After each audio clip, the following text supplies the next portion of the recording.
Aspect of sharing knowledge in settings such as the NCBA conference is sharing our history. ASBDA is proud to be a part of presenting our history, our legacy. Caleigh Davis is sharing with us today a labor of love, her exploration of a pivotal figure in the history of our band heritage in North Carolina, Dr. Joseph Thurman Mitchell. And I will turn this over to her so that she can share her information. Well, hello, welcome again. I'm Caleigh Davis. Well, currently I am a graduate student at UNCG getting my master's in music education. And prior to that, I was a band director for 6 years, exclusively in Title I schools in Iredell County and Gaston County. But something that's always been really important to me is knowing where we come from and finding diverse role models that I can share with my students so they can see themselves represented, as well as making sure I expand my knowledge and get as much insight and that I can from a bunch of different people. Sorry, I'll try not to be nervous today. But it's an absolute honor and privilege to share someone that, even though I haven't been able to meet him before he passed, I feel like I've really gotten to know him and learn a lot, and that is Dr. Joseph T. Mitchell. So to start off, why Dr. Mitchell? I'm not from Durham. I'm originally from Virginia Beach, Virginia. I've never attended an HBCU, but what really got me started was thanks to Dr. Draves and Dr. Walter. I got really into conducting research, and particularly historical research. In one of my classes, we learned about the history of music education in the United States. And so I took that, rehearsing technique, the macro, micro, macro. And so I wanted to know more about North Carolina band director history. And that led me to the NCBA website, and I'm searching and looking at the Hall of Fame. I saw all these amazing Black figures, but I needed to know more. And that led me to looking at the merger story by Hortense Reed Kerr. Is anyone familiar with that? Yes, thank you. And basically, it blew my mind because I didn't realize how ignorant I was to a whole portion of band director history that I knew nothing about. And that was the North Carolina Band and Orchestra Directors Association. And that was a group of phenomenal Black musicians, educators, that came together starting in 1942 and organized to promote the excellence of Black bands across our state. And I know it's a difficult time. It's difficult to talk about segregation happened, but if we don't acknowledge it, then we forget to dig into a whole history that connects to all of us and a bunch of our students. So that's when I made it my mission to hunt for the leaders of this organization, the presidents. And as I kept searching and going through article after article, newspaper clippings, I found this common figure, which was Dr. Joseph T. Mitchell. And so I was like, okay, I kept seeing all these, papers where he was featured. And what I noticed is, like in murder mysteries, they take the red string and attach it everywhere. I started finding all of these connections to other Black excellence that we've already recognized. So our Hall of Famers. And something I noticed is that 11 of the 14 Black band directors of the Hall of Fame, I could find direct links between him and 11 of them. And of those 11, 10 of which he served as president. And one of them being Paul A. Russell and L. Augustus Page, and all these amazing other leaders and presidents of this organization. And then going even farther, I found this direct lineage of Black excellence. So with Fillmore Shorty Hall, he was the band director at Hillside High School in Durham. And fun fact, when he left that position, none other than Joseph T. Mitchell took his place. And then of course, when he left to pursue his graduate studies, he tapped Clark Edgerton Jr. and asked him to take over and look after his program. And then something else you can see on this bottom part, and we'll talk about it in a moment, is that Dr. Mitchell started the band program in Lenoir for Black musicians at Friedman High School. And then when he moved up and went back to his alma mater of Hillside, he tapped Caleb U. Moore to take his place. Now, he was only there for a year because he got drafted into the Army, but still, that connection is there. So let's zoom back a little bit to his beginnings. So he was a Durham boy through and through. He was born and raised there. And back in the 1940s, which World War was going on? World War II, okay. Just something you need to know. This is going to be a little bit more participatory, because if I'm just blah, blah, blah, blah, blah, I don't necessarily that you're going to really embody the information. So just be prepared. I'm calling some people. Okay, just be prepared. So World War II, and fun fact, during there, Blanky Cole, who's another prominent figure that if I do another section, maybe I'll talk about him. But they didn't have a band director because of the drafts. And so Joseph Mitchell and his friends actually got together because music was so important to them. They actually ran the band program in absence of a director because music was so important to them. And now, do we have any of those counselors, principals, parents that say you can't do band and sports? Anyone had that issue? Okay. Well, Joseph Mitchell proved that you could do both, okay? He was a huge football star at Hillside High School and actually was able to afford to go to college based off of a football scholarship. So he would, dance back and forth between wearing his football uniform and then playing with the amazing sound machine at NC Central. No offense to any Aggies in the room, but I did watch an interview he did, and he just wanted to let Aggies know that one of his former students became the band director at A&T. So he's just putting that out there. But anyways, that's where he did his undergrad and got top marks, was a phenomenal student, really. And then later on, it was time for him to start his career. Well, back then, there weren't that many options for a Black band director. So he was creative and thought, oh, I see all this amazing stuff happening over in Lenoir. Anyone know who was running a program there? Captain Harper at the Lenoir High School Band, phenomenal program. He saw that and he said, why can't Black students have a program in that same city? He wanted to make sure they could experience music as well. And so in 1949, he started the very first Black high school band program in Lenoir at Friedman High School.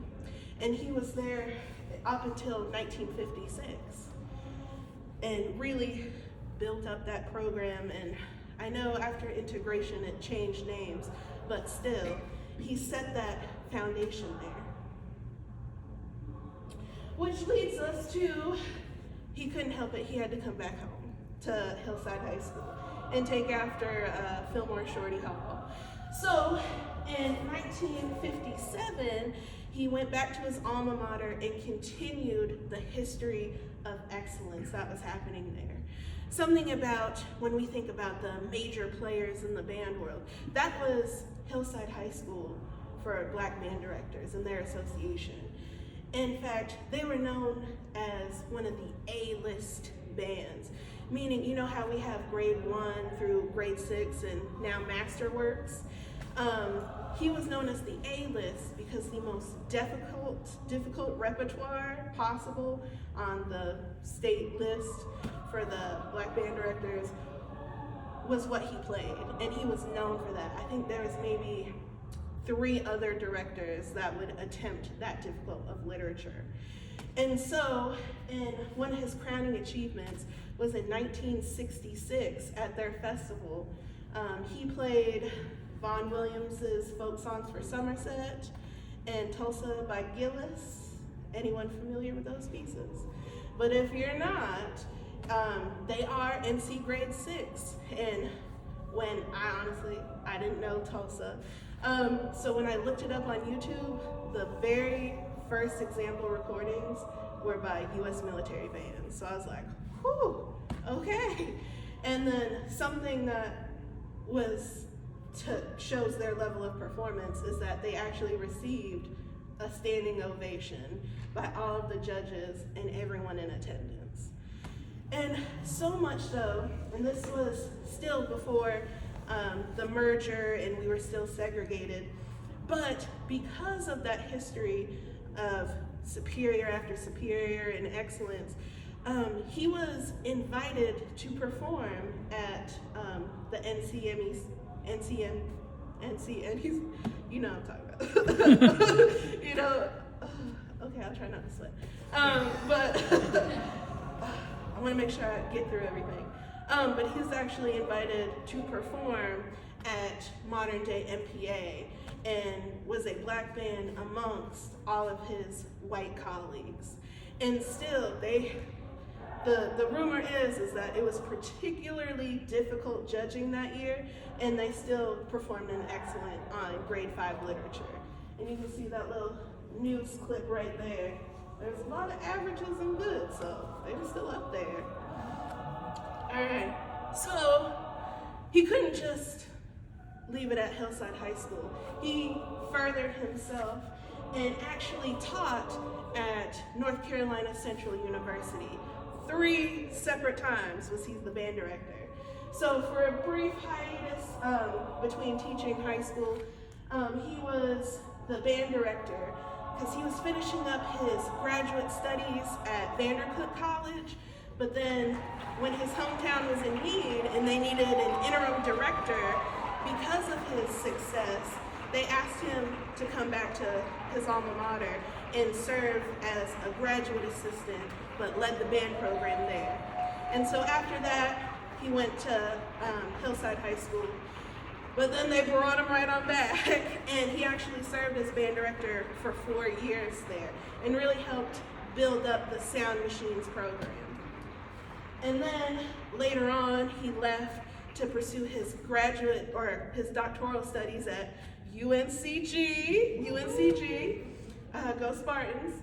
And after that, he filled in one more year, but said, hey, we really need some new blood, new ideas. And so he became a full-time professor of music education at NCCU. So, some pictures, because I love visuals. This is where they were invited to perform for Alcorn State, which is a massive HBCU, one of the oldest in the United States. And something they were proud of is even though they were a smaller band, they still gained that respect from their peers and did a phenomenal job performing. And as well as they traveled and did the Boardwalk Bowl versus the University of Delaware. And so they were a highly visible program in just the 4 years that he was director.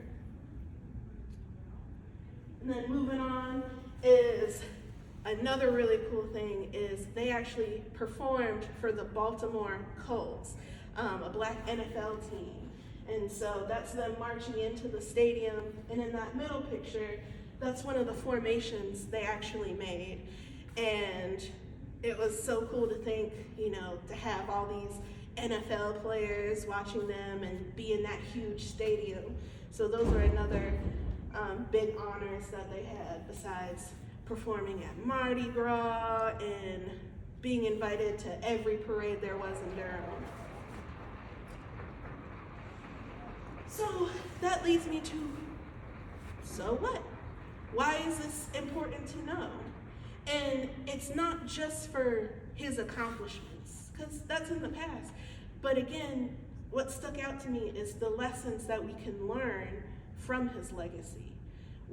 how can we make it matter to us so that we keep his name and his life and legacy and career alive and well?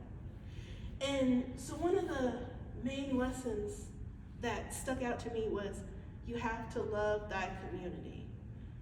You have to love the community in which you teach. And so if you look in this top corner and to the right over there, one of his loves of, the catalyst for his love of music really started in his church at St. Joseph's AME Church in Durham, his hometown.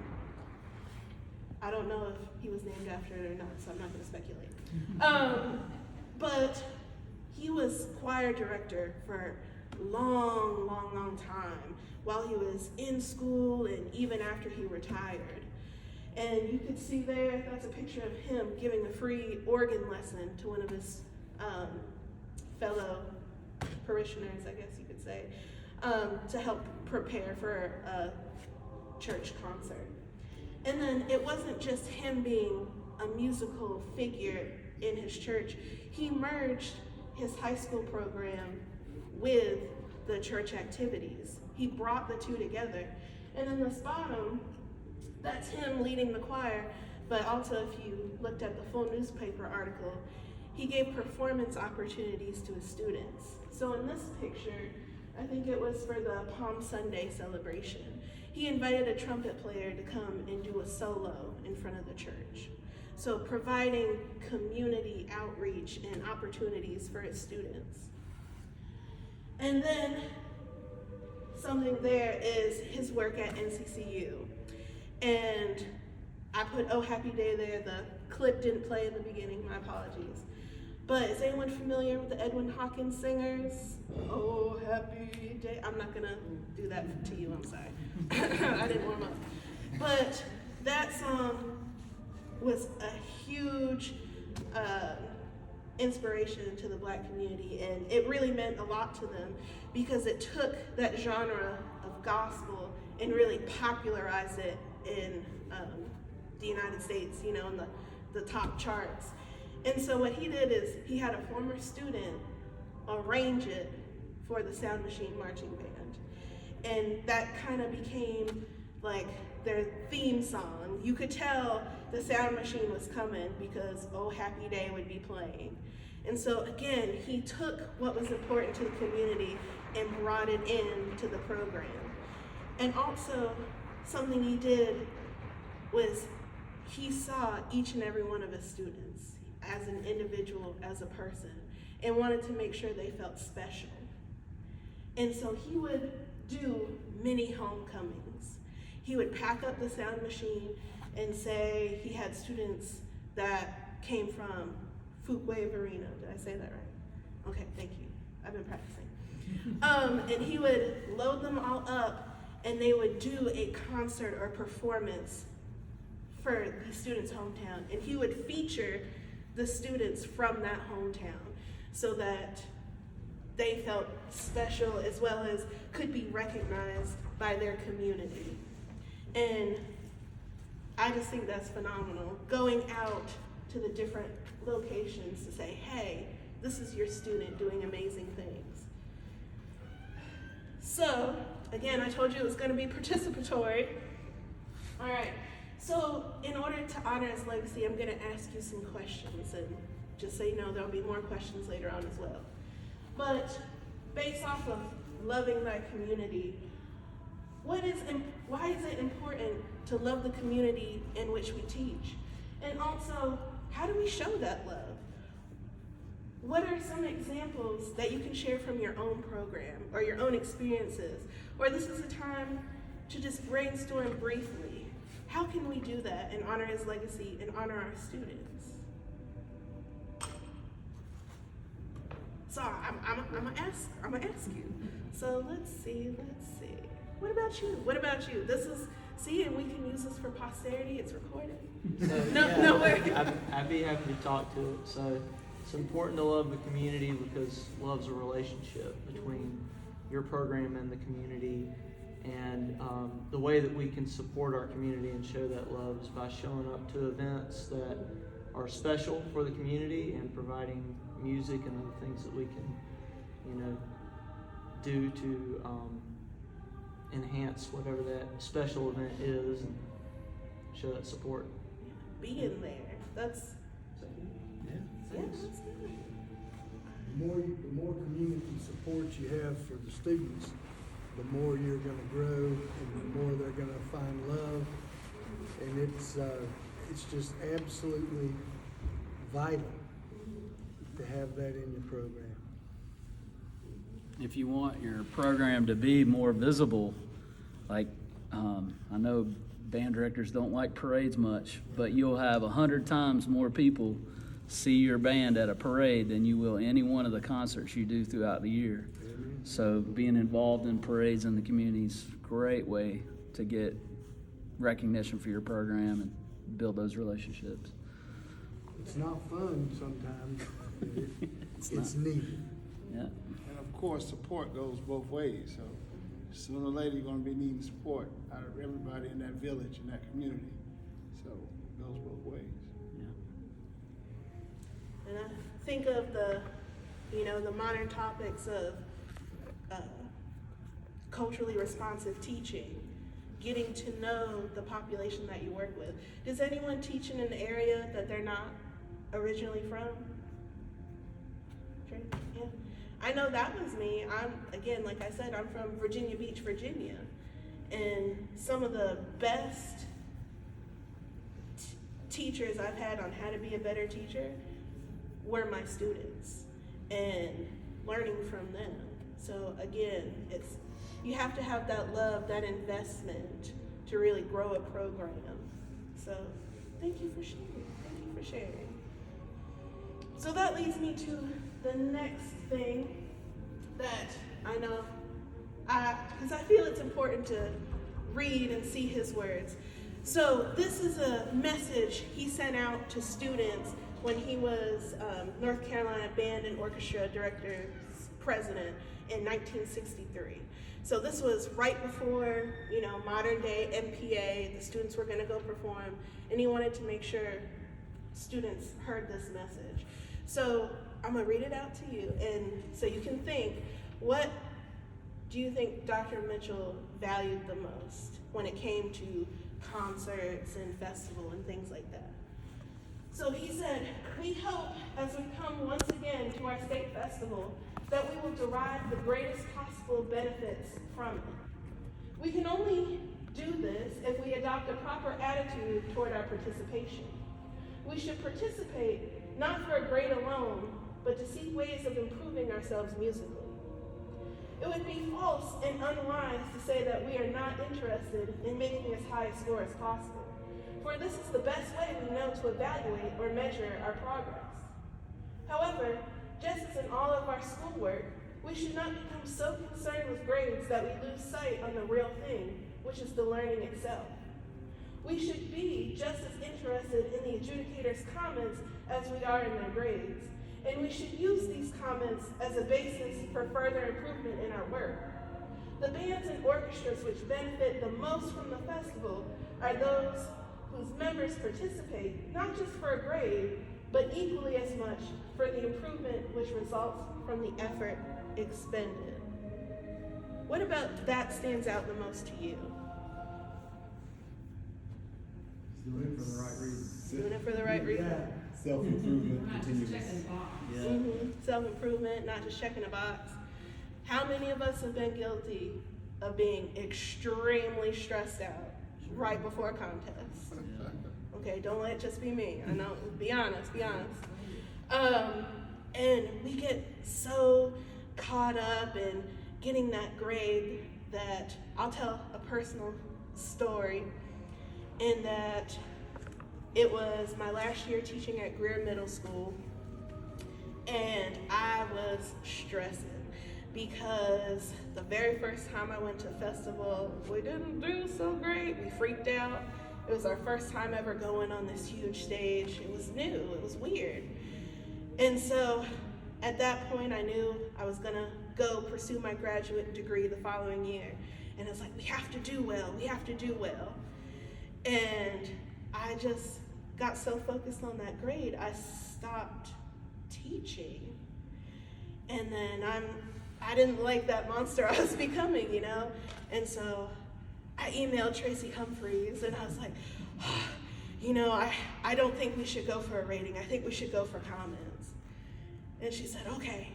And as soon as I did that and took that pressure off, how much growth did my students make? It was night and day. Rehearsals were better. They couldn't make it to rehearsal anymore. And then sure enough, we go and perform and do way better. I couldn't have been more proud of that excellence. And you said, wait, didn't you go for comments? Well, it was serendipitous. Tracy forgot to say comments only, and so we still got a grade. And so I think that was a blessing in disguise. And so they got to have that, you know, piece of paper. And so again, going back to loving my community, the students are always most important. And if they're making music and growing, isn't that what it's all about? All right?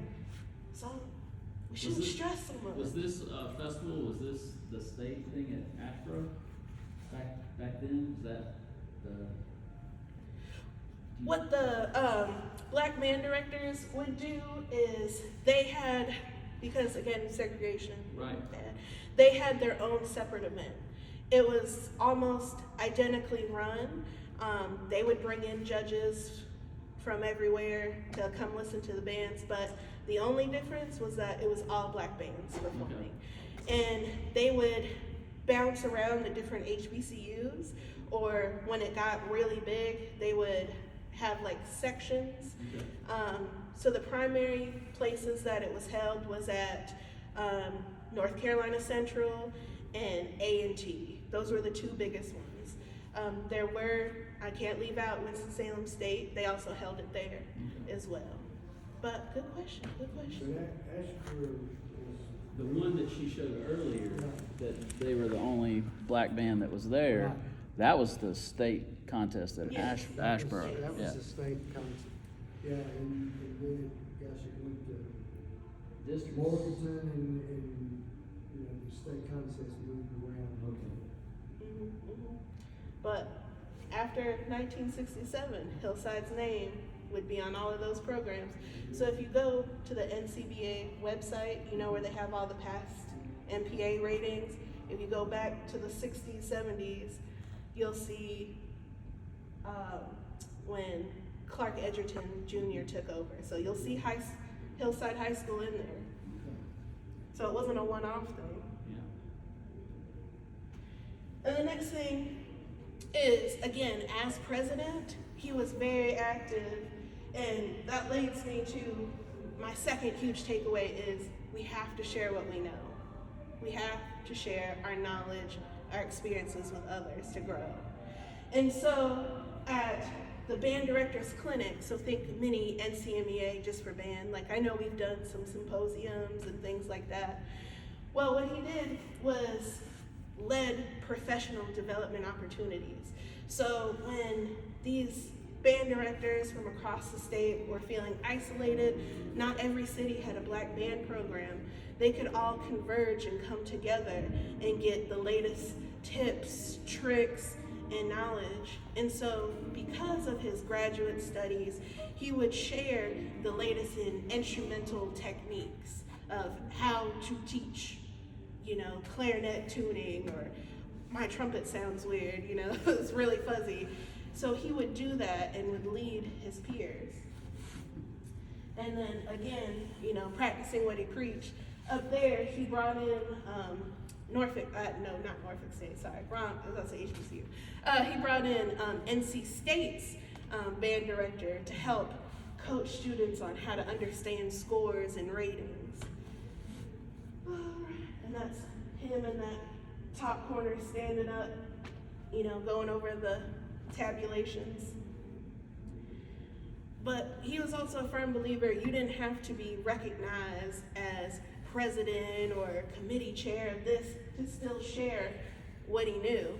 So in 1957, when he didn't have a position, he still took it upon himself at the band director clinic in preparation for the upcoming contest, he took the Hillside High School band. Remember, they were the A-list, playing like all the grade 5, grade 6 Masterworks music. And he taught his students all of the grade C music. And what he did is, this is before YouTube and not everyone had easy access to recordings. And what he did was essentially a reading session. And directors could bring their students to listen and be leaders when they came back to their program, but gave rehearsal techniques and trouble spots to look out for on each of the grade C selections for his peers. And he wasn't president or college band director at that time. He was just someone who wanted to share and better his peers. So that was something that really stuck out to me as well. And that leads us to our next continuing legacy questions, which are, in what ways do we share our knowledge with our peers? And on the flip side, what type of knowledge do we wish others shared more? Because I know we have some shy people in here, because everyone has some little tidbit that could help. So what are ways that you share with your peers, get them involved, help mentor, that type deal? And what's something you wish people would be more open about and sharing? I think we talk a lot about common experiences. I know even lunch today, trying to help a younger band director with trying to figure out how to navigate something with the administration. So, well, here's my experience. You try that, Yeah. and I think that's probably the thing we use the most. Some of the strongest things, you can do is through your district and state, like this NCBA meeting. You get to sit around, you have friends, you get around a table, all of a sudden you're talking about music for hours. And everybody's got their own way of doing things, and they can help each other. Just by, I learn more when I come up here, and I'm way past worrying about it. but I never stop learning. Never have, and I never will.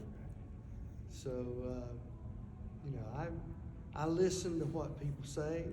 I listen to what sometimes it's not what they should be saying. And I get in trouble for straightening that out a little bit. But it's that's why we do what we do. That's the only way to help each other out. You were talking about the ratings at the different festivals and clinics, and there's a lot of band directors that have not grown up enough to know when they are the reason that the band is not doing what they are supposed to do, because it's all about the conductor, and he's leading a recording that he's worked on, and the kids just have no idea what's happening. And these are the little things when you start just sitting around with each other and just sharing and telling the truth. That's how you learn. I can't imagine how many times in my career that I've had people come in. One example, Ed Benson, who's on the plaque. I was at Independence, and we were doing grade 6 stuff, and I just could not figure out why one thing just didn't seem to work. Why can't I get this tuned? And he walked in, well, check your timpani. Just immediately, he knew what it was, and it was immediately fixed. And that's the way you learn. He didn't mind telling me, and I'm glad he did, because it was fixed that quickly, and I could not do it. I didn't know where it was. I didn't know why it wasn't in tune. But that timpani makes a difference, and it can affect everything. So that's just one example of how I learned from my saints, like I said yesterday. So I believe a couple of years back, well, in '09, I believe it was, E. Smith, I would always take the bands to MPA and try to do the best we could all the time. But I found that a lot of the guys that were in my circle wasn't involved, wasn't trying to be involved. And we would have these marching band showcase because it wasn't that many in itself up and down the East Coast here. So we would create the marching band version, but there was never a concert band version. And I would always definitely take E. Smith there, but I wanted to see more bands like mine in that arena as well.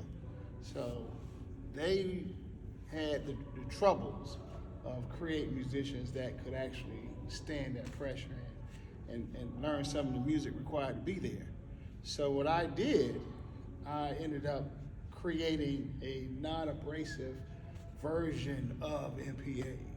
And we did that for like 5 or 6 years, and we started gaining and building and developing where the college bands wanted to come and support. Howard University came down to Fayetteville and supported us and did a performance as well. Then people started joining in and started going to MPAs and started doing some of the things that they saw E. Smith doing, because they saw us on the field all the time, and that they just had the drive to want to beat us all the time on the field. But I wanted them to, give them the secret. It was going to MPA. So we created it, and I was on the staff of creating the show style competition, the marching band competitions. I was on the version on the flip side in the spring during the MPA. But a lot of students learned from that. I'm proud of Devon Pickett. He jumped in and became with his middle school group. I had it hosted at A&T, and he brought his middle school group there, and he did a great job there and impressed us, and he kept growing, as you can see. But that was just something I was passing on, like Dr. Mitchell. He did the same thing for that time, so I thought that this was needed as well. So I shared that with them, the things that I was doing in MPAs, and it moved along. And what I'm hearing again too is it's because you have that love for your community that you shared that knowledge to help them be more involved. It's all interconnected. It is. It was fun to do, and it was great to see them, joining the fun of MPA, joining the fun of concert band literature. I remember way back judging with Clark and oh Lord, Caleigh. They didn't hold any punches at all. I mean, Caleb just out loud, what in the world are you doing? he was so caring about wanting the students, not his students necessarily, but students to do what needed to be done. And he wouldn't let go. He was really a teacher. Just a special teacher. Clark too. They're both wonderful men. You've been quiet, so I have to pick on you. What's something that how you share what you know or wish people shared more of? I think the most things that I learned in my career were from mentors of mine that have just taught me along the way. I've been really fortunate in my career to have a lot of those. So I think that some of the things that they're talking about are some of the ways to share too. But for me, it was always being able to pick up the phone and call somebody when things were not going well. And that's how I learned. Even if they weren't in my band room every day, but I could explain the situation or the problem and always had solutions to try the next day. Were always ways that I felt like I benefited. That constant reaching back and forth. It's like seeking out that help, and then on that other side, being that person that's approachable, that's willing to give what they know. And again, it was just so evident in all of the stuff that I read about Dr. Mitchell, and the comments from his former students about how they felt seen, and they knew that he was going to be on them and it was going to be right, but he was going to support them throughout that entire time. And I thank you so much for all the stuff that you shared, because I think we need to talk about it more, and be open, because again, we are all this band director community and we all have this knowledge, and I think we should also, give that nudge, nudge, wink, wink to people that have something good, that are doing those amazing things, and tell them not to be afraid to share as well. So, Well, I'm just gonna say that, I mentioned Caleigh, and I mentioned Clark. yeah, This man right here is as strong a teacher as you'll ever find. He's very special. Well, thank you. I'll pay you tomorrow. I'll take it, buddy. I'll take it. and honestly, it was you speaking up as well, and me learning about Paul Russell. I was like, ooh, that inspired me to do even more dig in. So thank you for sharing, you know what I mean? And helping me out. It's like, who's this random number calling? I appreciate it. And so, something I wanted to pass on before we end our time here is also some of the resources. I want to share the resources I have. So if you QR code, it's real basic, low tech.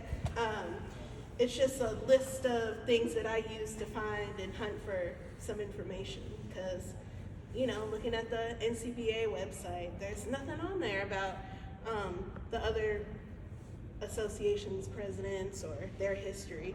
And so if it's something you're interested in, I really think some great ways to get started was, if you have a person in mind that you've heard of, look at their association, right? So I learned a ton about Dr. Mitchell through the NCCU Sound Machines Band Booster website. They meticulously detailed their history, and there's all sorts of photos, and there's actually interviews of Dr. Mitchell before he passed that helped me fill in gaps and learn more about him. And so you can find that on their website, and it's all linked in the little spreadsheet, as well as going to the library. Digital NC is absolutely free. I know I got a library card, but I don't know if it's necessary. But you can research hundreds and thousands of newspaper articles and put in keywords, specific time frames, look at Black newspapers that are no longer in existence, and find information. So I encourage you to look at the history of your own school, as well as our Band Director Association website, because there is still tons and tons of gems on there to mine. And so again, I just want to say thank you so much for helping me celebrate Dr. Joseph T. Mitchell's life, and for sharing so openly. And as well, if you don't remember anything else from this session besides his name, Dr. Joseph T. Mitchell, remember to always love the community in which you teach, and to share what you know with each other. So thank you so much for your time and attention.